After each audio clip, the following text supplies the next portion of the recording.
but there's nothing you can tell them. Just made a million, got another million on my schedule. No love for 'em, they can break your heart. No keys, push to start. Yeah, you know what it is. Everything I do it big. Yeah, screaming that's nothing. When I pulled on the lot, that's nothing. Stuck in my town, when you see me, you know everything. Black and yellow, black and yellow, black and yellow, black and yellow. I put it down from the whip to my diamonds.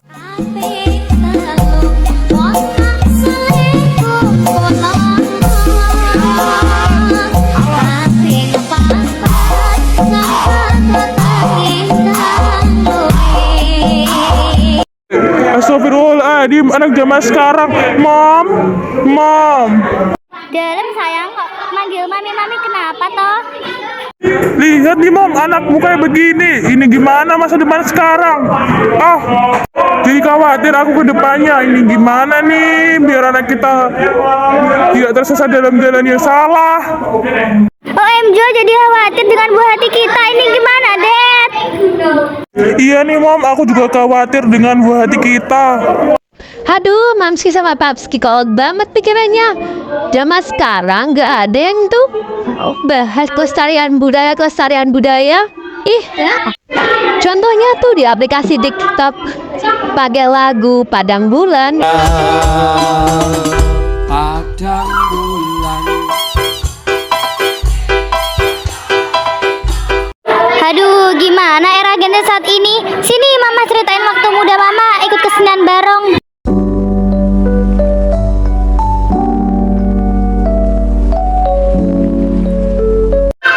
Nah, ini album Mamski pada saat dulu pas main barongan. Kenapa Mamski tertarik dari dulu ikut seni barongan? Karena dulu nenekmu bercerita tentang latar belakang barongan ke mama, sehingga mama tertarik ikut kesenian barongan. Pada awalnya nenekmu bercerita kesenian barong atau lebih dikenal dengan kesenian barongan merupakan kesenian khas Jawa Tengah. Akan tetapi dari beberapa daerah yang ada di Jawa Tengah, Kabupaten Boyolali secara kuantitas keberadaannya lebih banyak bila dibandingkan dengan kabupaten lainnya. Seni barong merupakan salah satu kesenian rakyat yang amat populer di kalangan masyarakat, terutama masyarakat pedesaan. Di dalam seni barongan tercermin sifat-sifat kerakyatan masyarakat Blora seperti sifat spontanitas, kekeluargaan, kesederhanaan, kasar, keras, kompak, dan kebenaran yang dilandasi kebenaran. Barongan dalam kesenian barongan adalah suatu perlengkapan yang dibuat menyerupai singo barong atau singa besar sebagai penguasa hutan angker dan sangat buas. Adapun tokoh singo barong dalam cerita barongan disebut juga Gambong Ambiwijoyo yang berarti harimau besar yang berkuasa. Kesenian barongan berbentuk tarian kelompok yang menyerukan keperkasaan gerak seekor singa raksasa. Peranan singo barong secara totalitas dalam penyajian merupakan tokoh yang sangat dominan. Di samping ada beberapa tokoh yang tidak dapat dipisahkan yaitu Bujanggong atau Bujonggo Anom Joko Londro, Gendruwo Pasukan Berkuda atau Reok Nyono Tokoh Untop. Selain tokoh tersebut, di atas pementasan kesenian barongan juga dilengkapi beberapa perlengkapan yang berfungsi sebagai instrumen musik, antara lain kendang, geduk, bonang, saron, dembung, dan kempul. Seiring dengan perkembangan zaman, ada beberapa penambahan instrumen modern yaitu berupa drum, trompet, kendang besar, dan keyboard. Ada kalanya dalam beberapa pementasan sering dipadukan dengan kesenian campur sari. Kesenian barongan bersumber dari hikayat Panji, yaitu suatu cerita yang diawali dari iringan-iringan prajurit berkuda mengawal Raden Panji Asmara Bangun atau Pujogo, Anom, dan Singo Barong. Adapun secara singkat dapat diceritakan seperti ini. Prabu Klana Sawanda dari Kabupaten Batrarangin jatuh cinta kepada Dewi Sekartaji putri dari Raja Kediri. Maka diperintahlah Patih Bujanganong atau Pujongo Anom untuk meminangnya.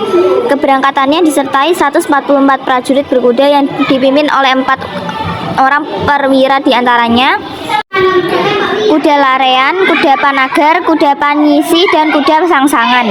Sampai di hutan Wengkar, rombongan prajurit Batarangin dihadang oleh Singo Barong sebagai penjelmaan dari Adipati Gembong Amijoyo yang ditugasi menjaga keamanan di perbatasan. Terjadilah perselisihan yang memuncak menjadi peperangan yang sengit. Semua prajurit dari Bantarangin dapat ditaklukkan oleh Singo Barong. Akan tetapi, keempat perwiranya dapat lolos dan melapor kepada sang Adipati Klana Sawandana.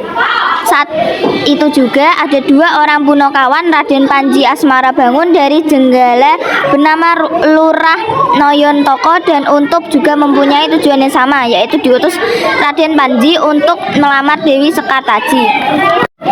Namun setelah sampai di hutan Wengker, Noyontoko dan Untub mendapatkan rintangan dari Singong Barong yang melarang keduanya untuk melanjutkan perjalanan. Namun keduanya saling ngotot sehingga terjadi peperangan. Namun Noyontoko dan Untub merasa kewalahan sehingga mendatangkan saudara seperguruannya yaitu Joko Lodro dari Kedung Serenggenge. Akhirnya Singo Barong dapat ditaklukkan dan dibunuh.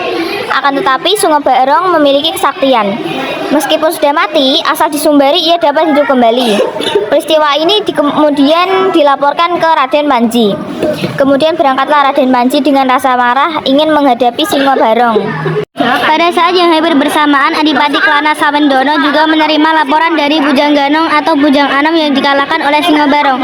Dengan rasa amarah, Adipati Klana Sawendada mencabut pusaka andalannya yaitu berupa pecut Samandiman dan berangkat menuju hutan Wengker untuk membunuh Singo Barong. Setelah sampai di hutan Wengker dan ketemu dengan Singo Barong, maka tak terhindarkan pertemuan yang sengit antara Adipati Klana Sawendana melawan Singo Barong. Dengan senjata andalannya, Adipati Klana Sawendana dapat melakukan Singo Barong dengan senjata andalannya yang berupa pecut Samandiman. Singo Barong kena pecut Samandiman menjadi lumpuh tak berdaya. Akan tetapi berkat kesaktian Adipati Klana Sawendana, kekuatan Singo Barong dapat dipulihkan kembali. Dengan syarat Singo Barong mau mengantarkan ke Kediri untuk melamar Dewi Sakartaji. Setelah sampai di alun-alun Kediri, pasukan tersebut bertemu dengan rombongan Raden Panji yang juga bermaksud untuk meminang Dewi Sakartaji. Perselisihan pun tak terhindarkan. Akhirnya terjadilah perang tanding antara Raden Panji dengan Adipati Klana Sawendono yang akhirnya dimenangkan oleh Raden Panji.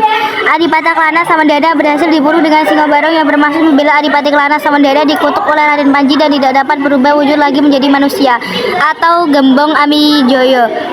Akhirnya Singo Barong takluk dan mengabdi diri kepada Raden Panji, termasuk prajurit berkuda dan bujanggong dari kerajaan Bantarangin. Kemudian rombongan yang dipimpin Raden Panji melanjutkan perjalanan guna melamar Dewi Sakartaji. Suasana arak-arakan yang dipimpin oleh Singo Barong dan Bujang Ganong inilah yang menjadi latar belakang kesenian Barongan. Nah, itu kurang lebih nenekmu yang bercerita. Bah.